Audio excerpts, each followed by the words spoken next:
I grew up in a family that my dad's an immigrant parent, and the financial concept of what we grew up in and like the complex is like you put a house over your head and you feed your family.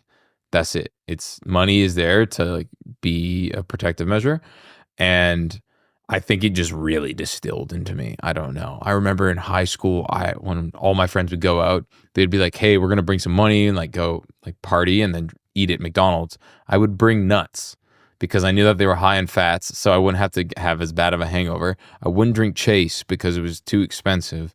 Like I am the purest form, cheapest human being ever. Like I bought like a $200 pair of jeans, and all my friends were like, "Dude, what the is wrong with you?" And I'm like, I don't know. I still fought econ. Like, I just can't spend money. I have like a weird psychological like affix or suffix. I don't even know of like just the inability to spend money.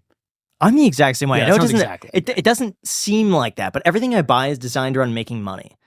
Everything. So Yeah. if I can't make money from it or get it at a good enough deal, like I was talking to Jack about there's a car. I don't really want the car, but I'm like, hey, if I get this car at this price, I can't say no to it. Then I have to do it because it's worth so much more and I'm not going to lose money.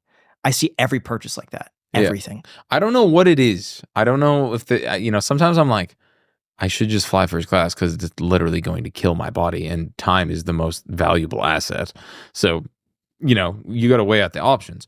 But it's like, sometimes I just don't know why I have this block. And I see my brother, for instance, and he lives in Copenhagen, and I feel like perspective, like a living perspective in Europe is like you work to live, whereas in America, you live to work.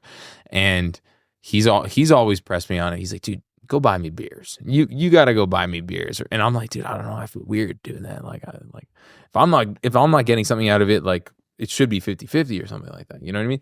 I don't know what it is. I've been like talking to my therapist about this shit too. And it's been like an interesting dynamic that I've had to find with like every single person that I like work with. Like, I hired basically a bunch of my friends because why not just hire your friends and be closer with people that you love?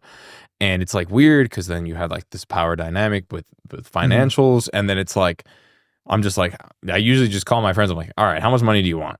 Just tell me and I'll just give it to you. I don't really care. But it's weird because when it comes to a financial perspective with my job, I can turn around and be like, here's $40,000 for a music video. Let's go blow it.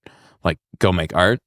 And then $40,000, I don't think I spent $40,000 on myself in the past 4 years.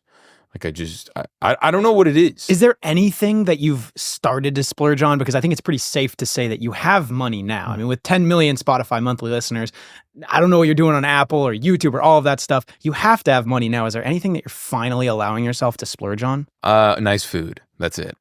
So like, what is nice food to you? Oh, like I'll go for like triple Michelin, double Michelin. Oh, that's actually really nice. like, okay. Graham's really, not there yet. Really nice food. Wow. There's something that like sharing like really, really nice sushi with people when you know all the experience is the exact same flavor profiling in your mouth all at once. There's something to it. I don't know what it is. And it's like sitting down with like 80 of your friends and being like, all right, we just spent like $500, $600 a person. Holy crap. And we're just like looking at like this small little cracker on a plate. And you get like 30 or 40 different plates, and you're just like, whoa. I get zero enjoyment from that. Really? Very because little. He gets anxious about the price. Yeah. Like, he can't enjoy himself if he knows he's spending a lot of money. Yeah, exactly. I get that. Yeah. I definitely get that. But food, I don't know. It broke through. I don't know. Maybe I've done too many hallucinations. We gotta take you down a notch and show you We like gotta go all back you to could Nando's. eat. All you can eat Chipotle. sushi here in Vegas. $30. All you could eat sushi. Or there's a poke spot that's really, really, really good for like $17. That to me is like better than the really expensive meals that I've eaten. It's not like don't get me wrong. If there's like a $1 taco, call me crazy. Like it's probably going to be better than like a $50, $60 burger or someplace or somewhere else. You know what I mean? Like I totally think that there's that. But I don't know. For some weird reason, like just going out with a bunch of friends and really splurging on some like a meal is like I earned this. And that's the feeling I get at least. But I will totally appreciate, like, I still love McDonald's. Like, when you go to McDonald's, you get a McGangbang. I don't know if you... Yes. Dude, McGangbang. Chicken and McDouble. Yeah, dude. Put them together. So bussin'. Yeah. And I grew up on that. So it's like when I go back and I'm like, oh, you know what, guys? Let's feel terrible for the rest of the day. And you put them in gangbang together and you're just like, wow, this is disgusting. We should go get one. I'd be down to try that. But you were mentioning too that was surprising that like technically you're kind of homeless. Like you don't have a place anymore. Yeah, I'm like a nomad. It kind of sucks. I don't know. I don't really have like another perspective. Like basically I live with my parents in Vancouver if I were to be home.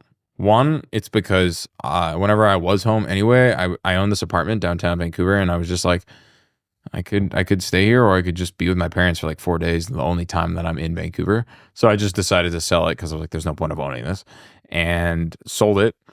I made $25,000 on it after years, after like, this is after everything, like paying for a new roof, like all like the fees and everything. So I ended up making some money on it, which was sick. Okay. And I was like, dude, before I was 30, I already sold the apartment. That's great.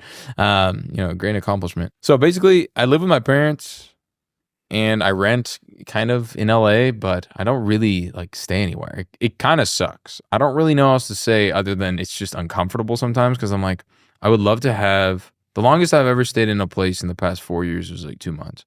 So I don't really have any like regularity or like a schedule for instance. So it's like hotels all the time? Hotels, Airbnbs, like other people's couches. Just living. It's weird, but it's also like everyone's always like, how do you only travel with like a carry-on?